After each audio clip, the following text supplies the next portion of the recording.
Price B to the Lord Jesus. இயேசு கிறிஸ்துவினால் உங்களுக்கு சமாதானமும் சந்தோஷமும் உண்டாவதாக. ஆகஸ்ட் மாதம் 1ஆம் தேதிக்கு வந்திருக்கோம். கடந்த 4 மாதமாக பார்க்குற மாதிரி இந்த மாதமும் நாம் என்ன வாக்கு ஆண்டவருக்கு பண்ணலாம் அப்படிங்கிறது குறித்து பார்ப்போம். அதுவே நம்முடைய வாழ்க்கையில் அவருடைய வாக்கு தத்தங்கள் நிறைவேறதற்கு ஒரு காரணமாக இருக்கும். அப்போ இந்த மாதம் நாம் ஆண்டவருக்கு என்ன வாக்கு பண்ண போகிறோன்னா அது விசுவாசம். விசுவாசமே வாக்குத்தத்தமாக நம்ம பண்ண போகிறோமா? கிறிஸ்தவத்துடைய அடித்தளமே விசுவாசம் தானே, அது நம்மள இடத்துல இல்லாமலா இருக்குது அப்படின்னு நம்மக்கிட்ட ஒரு கேள்வி எழும்பும். இந்த பகுதியுடைய நிறைவில் அதை நம்ம நிதானித்து பார்க்கும்போது அது நம்மளுக்கு தெளிவுபட புரியும். இந்த விசுவாசம்னு ஒன்று இருக்குது, அதே போல் நம்பிக்கைன்னு ஒன்று இருக்குது. இது 2 வெவ்வேறு பதங்கள். நம்பிக்கைனா விசுவாசம்னா என்னன்னு சொல்லிட்டு ஒரு சின்ன உதாரணத்தோடு பார்க்குறோன்னா, ஒரு குழந்தைய நம்ம எடுத்துட்டோம்னா அந்த குழந்தைக்கு தன்னுடைய வீட்டாரின் பேர்ல இருப்பது விசுவாசம். அதாவது தன்னுடைய பேரண்ட்ஸ் மெயினாக அவங்க பேர்ல விசுவாசம் இருக்கும். இதே அந்த பேரண்ட்ஸ் தன்னுடைய நண்பர்கள்னு சொல்லிட்டு இல்லை தன்னுடைய உறவுகள்னு சொல்லிட்டு அந்த குழந்தைக்கு புதுசாக யாரையாவது அறிமுகப்படுத்தினா அவங்க மேலே அந்த குழந்தைக்கு வர்றது நம்பிக்கை. இதில் இந்த நம்பிக்கைங்கிறது எப்படி செயல்படும்? அந்த குழந்தைக்கு அவங்க பெற்றோர்கள் மூலமாக தெரிந்த ஒருத்தவங்க அவங்க ஏதாவது இந்த குழந்தைக்கு செய்யும்படியாக ஒரு கட்டளை கொடுத்தாங்கன்னா அந்த குழந்தை அதை செய்யலாமா வேண்டாமான்ற ஒரு சந்தேகம் அதுக்குள்ளே இருக்கும். அவங்க பேரண்ட்ஸ் கிட்ட இருந்து ஒரு கன்ஃபர்மேஷனை எதிர்பார்க்கும். ஆனால் அதையே ஒரு பேரண்ட்ஸ் சொல்லும் போது அந்த குழந்தை எந்த ஒரு சந்தேகமும் இல்லாமல் அதை நிறைவேற்ற நினைக்கும் இல்லையா? அப்போது அதுதான் அந்த விசுவாசத்துடைய ஒரு வித்தியாசமாக இருக்கு. இப்போ நாம இந்த விசுவாசத்தை பத்தி பார்க்க போகிற வேத பகுதியை பார்க்கலாம்.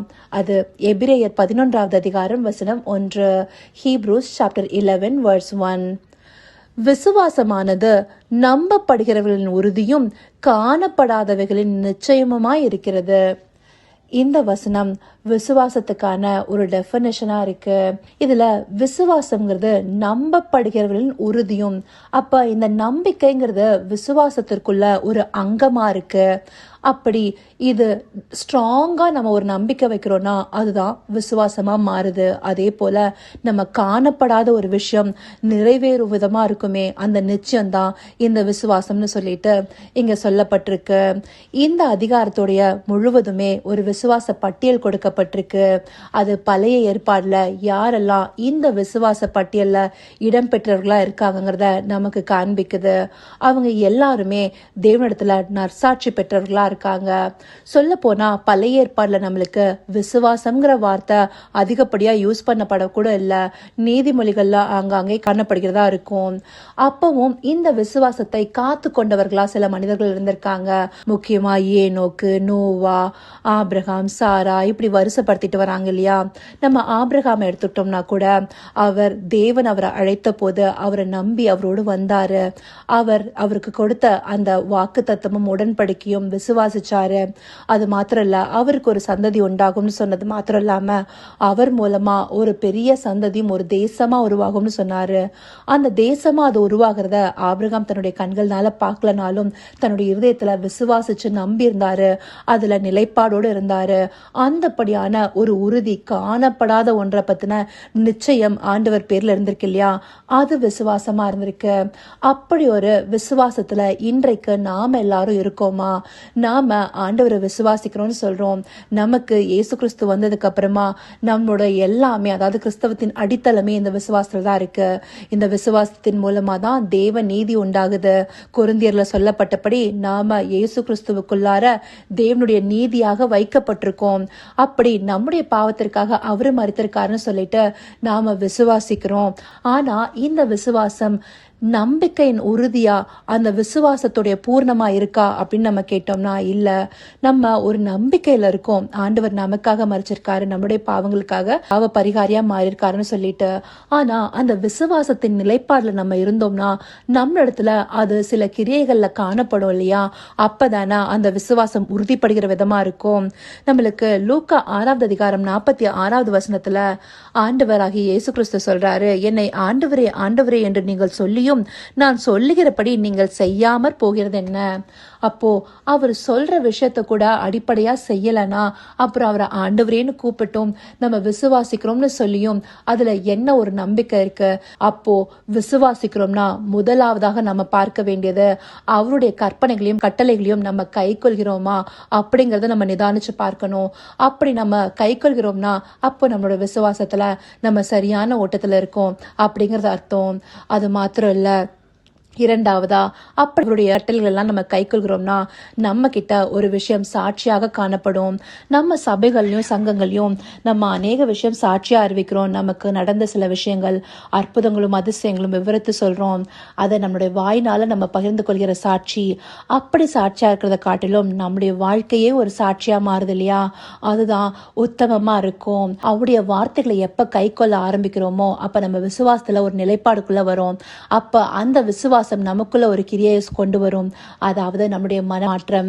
நம்மளுக்கு வசனம் சொல்லுது இல்லையா, மனம் புதிதாகிறதுனாலே மறுரூபமாக்கப்படுகிறோம்னு சொல்லிட்டு. இந்த மனம் எப்படி புதிதாகுது? நம்மளுடைய உள்ளார்ந்த மனிதன் இந்த ஜீவனுள்ள வார்த்தைகளை தியானிச்சு அதை நம்முடைய வாழ்க்கையில அபியாசப்படுத்தும் போது நமக்குள்ளார ஒரு மாற்றம் உண்டாகும். நம்முடைய வாழ்க்கை முறை அநேகருக்கு சாட்சியா தெரியும். எப்படி இருந்தவங்க இப்ப எப்படி இருக்காங்க, என்ன மாதிரியான ஒரு பண்புகளோட இருக்காங்க அப்படின்னு நம்மளை பார்த்து சொல்றாங்க இல்லையா? அதுலதான் உங்களுடைய விசுவாசம் நிலையா இருக்கா அப்படிங்கிறது தெரியும். அப்போ இந்த நாள் நம்ம நிதானிச்சு பார்க்கலாம், நாம இந்த விசுவாசத்துல நிலையா இருக்கோமா? அந்த நாட்கள்ல இயேசு கிறிஸ்து இருந்த போது அநேகர் இந்த விசுவாசத்துல உறுதியா இருக்க நினைச்சுதானே அவரை நோக்கி அந்த சுகம் பெறுறதுக்காக கூட வந்தாங்க. அப்ப ஆண்டவராகிய இயேசு கிறிஸ்து கூட அவங்க கிட்ட என்ன சொன்னாங்க? உங்களுடைய விசுவாசமே உங்களோட ரட்சித்ததுன்னு சொல்றாரு இல்லையா? அது எதனால? அது அவங்க அந்த சுகம் பெற்றுக்கொள்ளல, ஆனாலும் இவரை பார்த்து அதை பெற்றுக்கொள்றாங்களோட நம்பிக்கையோட வர்றாங்க இல்லையா? அந்த நம்பிக்கை நமக்குள்ளார நம்மளுடைய நித்திய ஜீவன் அவருக்குள்ளார வைக்கப்பட்டிருக்கு. அதனால்தான் அவருடைய ரத்தம் சிந்துதல் நடந்திருக்கு. அதன் மூலமா நாம அந்த நித்திய ஜீவனுக்குள்ள பிரவேசிக்க முடியும், அந்த இலைப்பாதலை பார்க்க முடியும். அப்படிங்கிறத நாம நிச்சயமாவும் நம்பிக்கையாவும் இருந்தோம்னா அவருடைய வார்த்தைகளை கை கொண்டு நம்முடைய மனம் புதிதாகிறதுனால மறுரூபமாகி அந்த பரலோக ராஜ்யத்திற்கு எதுவா நம்ம ஆயத்தப்படுவோம் இல்லையா? அப்படி இருக்கும்போது நம்ம விசுவாசத்தில் நிலையா இருக்கோங்கிறது அர்த்தம். நான் நிதானிச்சு பார்த்தேன்னா கூட இன்னுமா அந்த ஒரு விசுவாசத்துக்குள்ளார முழுமையா நான் என்னையே நடத்தி கூட்டிட்டு வரணுங்கிறது எனக்கும் புரியுது. அப்போ நீங்களும் நிதானிச்சு பாருங்க. நிதானிச்சு பார்த்து ஆண்டவரை பற்றி கொள்கிற விசுவாசம் நம்மளை இதற்கு ஏதுவாக நடத்துதா? அப்படி நடத்தும் போது நம்முடைய விசுவாசம் சரியா இருக்குங்கிறது அர்த்தம். அதையே தேவனுக்கு நம்ம வாக்கா கொடுத்து அவரிடத்துல நம்மளை ஒப்புவிக்கலாம். அதற்கு அவர் நோக்கி பார்ப்போமா? கர்த்தாவே, தேவாதி தேவனே, உமக்கே இந்த வேளையில் நன்றி செலுத்துகிறோம் ராஜா. அப்பா, நாங்க உங்களை விசுவாசிக்கிறோம்னு சொல்லி உண்மை ஆண்டவரேன்னு கூப்பிட்டாலும் உம்முடைய வார்த்தைகளை கை கொள்ளாம போகிறதுனால எங்களோட விசுவாசத்துல நாங்க உறுதியா நிற்கலங்கிறது தெரியுதுப்பா. நாங்க உங்களை நம்பிட்டு இருக்கோம், அந்த நம்பிக்கையின் பேர்லயே நின்றுட்டு இருக்கோம். ஆனா எங்களுடைய நம்பிக்கை உறுதியாகத்தக்க விதமாக அப்பா உம்முடைய வார்த்தைகளை கை கொண்டு எங்களுடைய மனதை புதிதாக்கி நாங்க மறுரூபப்படணும் தகப்பனே. நீர் அப்பா எங்களுக்காக சிந்திய அந்த ரத்தத்தின் மூலமா எங்களுக்கு அப்பா அந்த நித்திய ஜீவனுக்குண்டான வழியை நீங்க உண்டு பண்ணிருக்கீங்க. அதற்கு அதை நாங்க பெற்றுக்கொள்ள அப்பா உம்முடைய வார்த்தைகளின்படி நடப்பது எவ்வளவு அவசியமா இருக்குங்கிறத அப்பா எங்களுக்கு காண்பிச்சிருக்கீங்க தகப்பனே. அப்படியா இந்த நாள்ல நாங்க எங்க விசுவாசத்துல உறுதியா நிற்கிறதுக்கு உம்மிடத்துல நாங்க உறுதிமொழி கூறுகிறோம் ராஜா. எங்களுடைய விசுவாசத்தில் இன்னும் நாங்கள் நிலை கொள்ள நீங்களும் எங்களுக்கு தயவு பாராட்டி உங்களுடைய பரிசுத்த ஆவியானுடன் துணை சேருங்க ஐயா. அப்படியே நீங்க எங்களை நடத்த போகிற கிருபைக்காய் நன்றி. சகலவித துதி மகிமை கனம் யாவும் ஒருவருக்கே செலுத்தினோம். இயேசு கிறிஸ்துவின் மூலமாய் வேண்டிக் கொள்கிறேன் பிதாவே. ஆமென், ஆமென்.